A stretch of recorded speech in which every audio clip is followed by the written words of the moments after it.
Bapak, Ibu, dan saudara-saudara yang dikasihi Tuhan, kita bersyukur karena Tuhan begitu baik.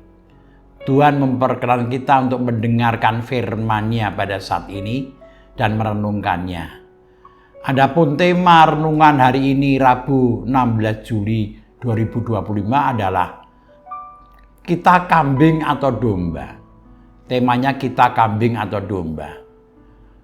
Bacaan yang hendak kita renungkan terambil dari Injil Matius 25. Injil Matius 25 ayatnya 31 sampai 46. Matius 25 ayat 31 sampai 46. Mari kita berdoa lebih dahulu. Mohon pimpinan Tuhan. Bapa dalam surga, terima kasih. Engkau memperkenankan kami untuk merenungkan firman-Mu. Berkatilah kami yang akan mendengarkan firman-Mu. Berkati hamba-Mu yang akan menjelaskannya Tuhan. Bapa, kami mohon berkat-Mu agar kami boleh menerima firman-Mu sebagai makanan bagi rohani kami. Kami menaikkan doa kami dalam nama Tuhan Yesus. Amin. Mari kita baca dari Injil Matius 25 ayat 31 sampai 46. Yang demikian. Penghakiman terakhir. Apabila Anak Manusia datang dalam kemuliaannya dan semua malaikat bersama-sama dengan Dia, maka Ia akan bersemayam di atas takhta kemuliaannya. Lalu semua bangsa akan dikumpulkan di hadapannya, dan Ia akan memisahkan mereka seorang daripada seorang, sama seperti gembala memisahkan domba dari kambing. Dan Ia akan menempatkan domba-domba di sebelah kanannya dan kambing-kambing di sebelah kirinya. Dan raja itu akan berkata kepada mereka yang di sebelah kanannya, "Mari, hai kamu yang diberkati oleh Bapakku, terimalah kerajaan yang telah disediakan bagimu sejak dunia dijadikan. Sebab ketika aku lapar, kamu memberi aku makan. Ketika aku haus, kamu memberi aku minum. Ketika aku seorang asing, kamu memberi aku tumpangan. Ketika aku telanjang, kamu memberi aku pakaian. Ketika aku sakit, kamu melawat aku. Ketika aku di dalam penjara, kamu mengunjungi aku." Maka orang-orang benar itu akan menjawab Dia. Katanya, "Tuhan, bila manakah kami melihat Engkau lapar dan kami memberi Engkau makan, atau haus dan kami memberi Engkau minum? Bila manakah kami melihat Engkau sebagai orang asing dan kami memberi Engkau tumpangan, atau telanjang dan kami memberi Engkau pakaian? Bila manakah kami melihat Engkau sakit atau dalam penjara dan kami mengunjungi Engkau?" Dan raja itu akan menjawab mereka, "Aku berkata kepadamu, sesungguhnya segala sesuatu yang kamu lakukan untuk salah seorang dari saudaraku yang paling hina ini, kamu telah melakukannya untuk aku." Dan Ia akan berkata juga kepada mereka yang di sebelah kirinya, "Enyalah dari hadapanku, hai kamu orang-orang terkutuk. Enyalah ke dalam api yang kekal, yang telah sedia untuk iblis dan malaikat-malaikatnya. Sebab ketika aku lapar, kamu tidak memberi aku makan. Ketika aku haus, kamu tidak memberi aku minum. Ketika aku seorang asing, kamu tidak memberi aku tumpangan. Ketika aku telanjang, kamu tidak memberi aku pakaian. Ketika aku sakit dan dalam penjara, kamu tidak melawat aku." Lalu mereka pun menjawab Dia, katanya, "Tuhan, bila manakah kami melihat Engkau lapar atau haus atau sebagai orang asing atau telanjang atau sakit atau dalam penjara dan kami tidak melayani engkau?" Maka ia akan menjawab mereka, "Aku berkata kepadamu, sesungguhnya segala sesuatu yang tidak kamu lakukan untuk salah seorang dari yang paling hina ini, kamu tidak melakukannya juga untuk aku. Dan mereka ini akan masuk ke tempat siksaan yang kekal, tetapi orang benar ke dalam hidup yang kekal." Bapak, Ibu, Saudara yang dikasihi Tuhan, firman Tuhan yang kita dengar tadi berisi pengajaran Tuhan Yesus. Pengajaran tentang penghakiman terakhir atau pengadilan pada akhir zaman. Pengajaran ini diawali dengan penjelasan bahwa nanti yang akan mengadili manusia adalah Yesus. Seperti yang dijelaskan dalam ayat yang ke-1b demikian. "Apabila Anak Manusia datang dalam kemuliaannya dan semua malaikat bersama-sama dengan Dia, maka Ia akan bersemayam di atas takhta kemuliaannya."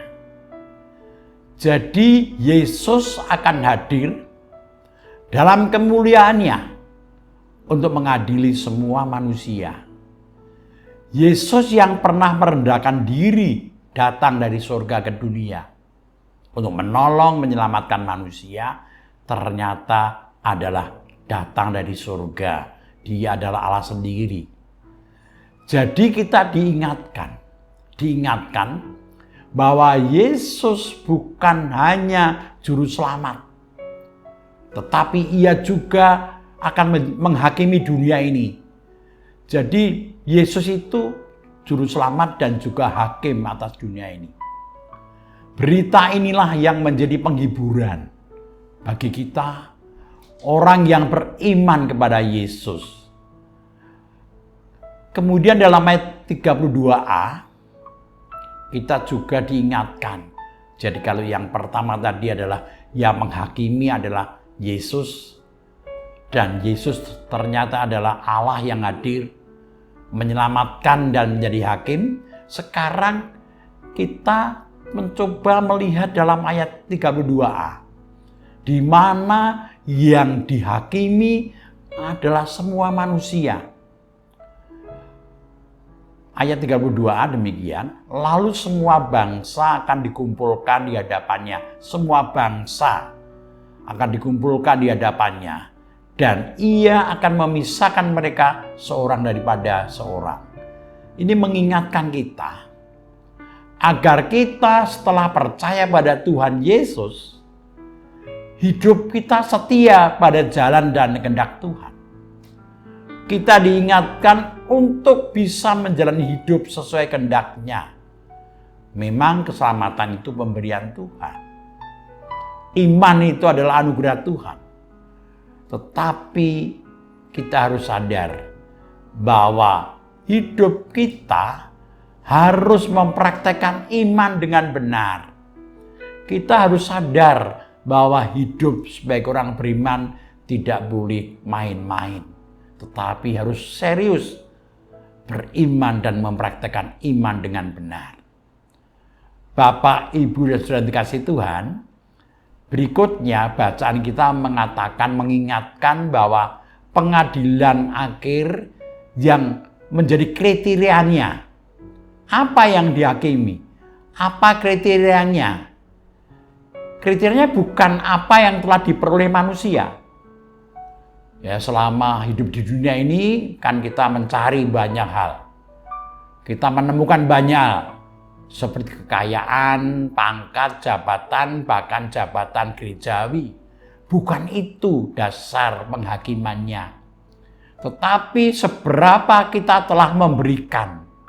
Jadi bukan mendapatkan, tapi memberikan. Seberapa kita telah memberikan kepada sesama kita. Perhatian, pertolongan sebagai praktek iman. Jadi kriterianya adalah memberi perhatian dan pertolongan, bukan mencari atau mendapatkannya. Dalam bacaan tadi, Tuhan mengingatkan bahwa peduli dan menolong sesama tidak harus dengan tindakan yang hebat-hebat, tetapi cukup sederhana, cukup bersedia memberi makan kepada yang lapar, memberi minum yang haus, memberi tumpangan kepada orang yang asing, memberi pakaian yang telanjang, melawat orang yang sakit, mengunjungi orang yang dalam penjara karena mereka kesepian sebenarnya.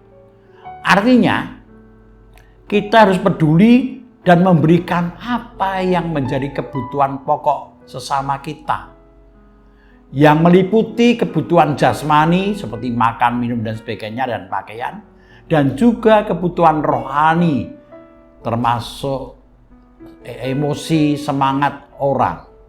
Bahkan Tuhan menyamakan dirinya dengan orang yang lapar, yang haus. Menyamakan dirinya dengan orang asing, telanjang, sakit, dan terpenjara. Tuhan Yesus menyamakan dirinya dengan itu semua. Artinya, ketika orang peduli dan menolong sesamanya yang dalam keadaan tersisih dan kekurangan, memerlukan pertolongan, ia melakukannya untuk Tuhan. Kalau semua ia lakukannya berdasarkan imannya pada Tuhan. Jadi itu merupakan melakukan untuk Tuhan kalau yang dilakukan itu dasarnya iman pada Tuhan.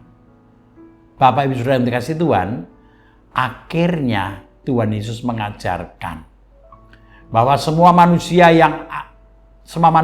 itu akan diadili, dipisahkan menjadi dua kelompok dan digambarkan seperti domba dan kambing. Yang hidup beriman, hidup benar, melakukan kehendak Tuhan, peduli pada sesamanya, itu seperti domba yang diperkenankan menerima hidup kekal dengan masuk dalam kerajaan Allah. Dan kuncinya adalah bersedia berbuat sesuai kehendak Tuhan kepada sesamanya. Sebaliknya yang tidak demikian akan ditolak masuk kerajaan Allah. Bapak Ibu Saudara yang dikasihi Tuhan, maka sekarang marilah kita masing-masing melihat hidup kita. Apakah saya termasuk domba atau kambing?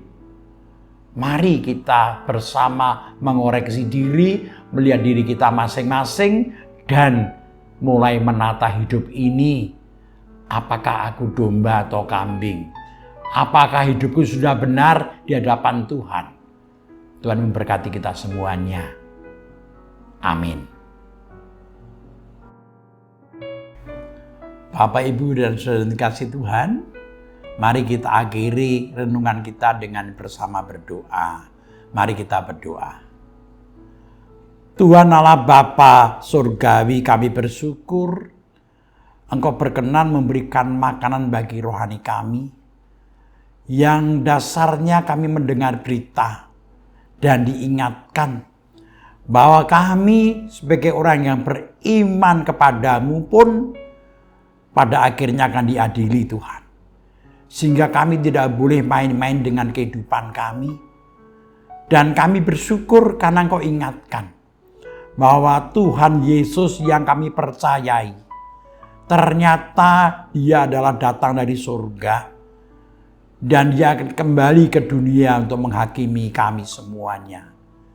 Bahwa Yesus bukan hanya juru selamat, tetapi Dia juga hakim yang nanti pada akhirnya akan menghakimi semua manusia. Terima kasih Tuhan, Kau mengingatkan kami agar kami tidak hanya beriman kepadamu, tetapi kami juga mempraktekkan iman itu dengan peduli dan menolong kepada sesama kami. Peduli dan menolong bukan hanya yang hebat-hebat, cukup sederhana. Peduli kepada kebutuhan sesama kami. Makan, minum, pakaian, bersedia mengunjungi bagi yang kesepian dan sedang sakit. Itulah yang Kau kehendaki untuk kehidupan kami Tuhan. Terima kasih firman-Mu hari ini. Saat ini kami menaikkan doa-doa kami. Kami berdoa untuk kehidupan kami masing-masing. Berkatilah kami Tuhan. Engkau boleh menjamah setiap kami yang menonton video ini. Dan kami semua boleh Kau kuatkan melalui firman-Mu tadi. Apapun keadaan kami Tuhan saat ini. Karena Engkau adalah Juru Selamat. Dan ketika kami setia berjalan pada jalan-Mu Tuhan, Kau akan memberikan pada kami kehidupan kekal. Bapa, saat ini kami berdoa secara khusus untuk warga GKJ Sarimulyo dan juga para simpatisan yang sering beribadah di gereja Sarimulyo. Kau berkati semuanya satu persatu. Kami berdoa untuk anak-anak-Mu, untuk kaum muda-Mu di dalam menjalani studinya. Engkau berkati mereka dalam mencari pekerjaan, mencari pasangan hidup. Engkau berkati semua Tuhan. Kami juga berdoa untuk jemaat-Mu yang sedang mengalami kelemahan tubuh, baik karena sakit penyakit maupun karena usia lanjut. Kami berdoa bagi yang usia lanjut, Ibu Tugira Sariman, Ibu Rusmiyati Suharti, Bapak Priyono, Ibu Murjangkung, Ibu Endang Karno, Ibu Kun Maryatin Subardi, Bapak Saharun, Bapak Bardi Benyamin, Ibu Sardi Budi Santoso, Bapak Christian Dauriwu, Bapak Elia Sariman, Bapak dan Ibu Sunarto Saputro, Ibu Mardi Utomo, Bu Yatmiartini Rusdi, Ibu Sri Suwarsi Rahayu, dan orang-orang tua kami lainnya Tuhan.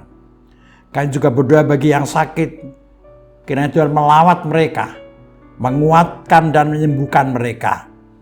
Kami berdoa untuk Ibu Ami Birowo, Ana Moresa, Ibu Sri Utami Suprapto, Ibu Margono, Bapak Cahyo Muntadi, Ibu Arjuni, Ibu Indira, Bapak Warsito Utomo, Ibu Endang Joko Triyono, Ibu Ana Rosalia, Bapak Edwin Krusmayu Yulianto, Ibu Erni Tanasip, Ibu Warni, anak kami Nasya Alana Tuhan.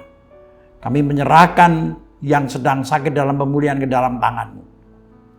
Bapa dalam surga, kami juga berdoa untuk bangsa negara kami yang saat ini banyak mengalami keprihatinan, baik yang menyangkut ekonomi bangsa kami, kerukunan bangsa kami yang masih sering terganggu, bahkan juga keadaan bangsa kami di mana banyak yang mengalami PHK, banyak yang mencari pekerjaan sampai sekarang masih belum mendapatkannya. Berkati semuanya Tuhan. Kami mau menaikkan doa kami hanya dalam nama Tuhan Yesus. Amin. Demikian renungan hari ini. Sampai jumpa lagi pada kesempatan mendatang. Tuhan memberkati kita semuanya. Amin.